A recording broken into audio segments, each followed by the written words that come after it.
દેશની સૌથી મોટી કંપની રિલાયન્સ ઇન્ડસ્ટ્રીઝ અને તેના ભાગીદારો પાસેથી $2.81 બિલિયન એટલે કે લગભગ 24,490 કરોડ રૂપિયા વસૂલવાના છે। કુદરતી ગેસ સંબંધિત એક કેસમાં દિલ્હી હાઈકોર્ટે સરકારની તરફેણમાં ચુકાદો આપ્યો છે। હવે સરકારે મુકેશ અંબાણી પાસેથી એક પૈસાનું વસૂલવાની તૈયારી પણ કરી લીધી છે। આ સંદર્ભમાં પેટ્રોલિયમ મંત્રી હરદીપસિંહ પુરી દ્વારા એક મોટું નિવેદન આપવામાં આવ્યું છે। પેટ્રોલિયમ અને કુદરતી ગેસ મંત્રી હરદીપસિંહ પુરી કહે છે કે તેમનું મંત્રાલય રિલાયન્સ ઇન્ડસ્ટ્રીઝ અને તેના ભાગીદારો પાસેથી $2.81 મિલિયન માંગને પૂર્ણ કરવા માટે અંત સુધી પ્રયાસો કરશે। તેમના નિવેદનને આ મામલે સરકાર તરફથી મોટો પ્રતિભાવ માનવામાં આવી રહ્યો છે। વાસ્તવમાં આ મામલો રિલાયન્સ ઇન્ડસ્ટ્રીઝ અને તેની ભાગીદારી કંપનીઓ દ્વારા કુદરતી ગેસ સંબંધિત છે અને સરકારનો દાવો છે કે રિલાયન્સ અને તેની ભાગીદારી કંપનીઓ ગેસ ક્ષેત્રોમાંથી કુદરતી ગેસ કાઢે છે અને જેનો ઉપયોગ કરવાનો તેમને કોઈ જ અધિકાર નહીં। આ કિસ્સામાં ભારત સરકારે રિલાયન્સ પાસેથી $1.55 બિલિયન ચૂકવણીનો દાવો કર્યો હતો।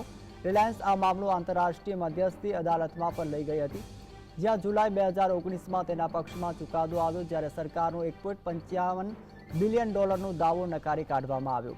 તો આ પછી સરકારે દિલ્હી હાઈકોર્ટનો દરવાજો ખખડાવ્યો હતો અને ગયા મહિને 14મી તારીખે દિલ્હી હાઈકોર્ટે સરકારની તરફેણમાં ચુકાદો આપ્યો છે।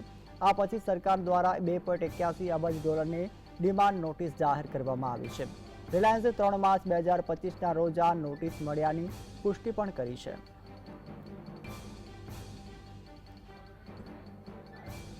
પેટ્રોલિયમ મંત્રી હરદીપસિંહ પુરીએ જણાવ્યું છે કે ગેસ માઇગ્રેશન માટે જોડાયેલા એક મામલામાં આ વસૂલ કરવામાં આવશે।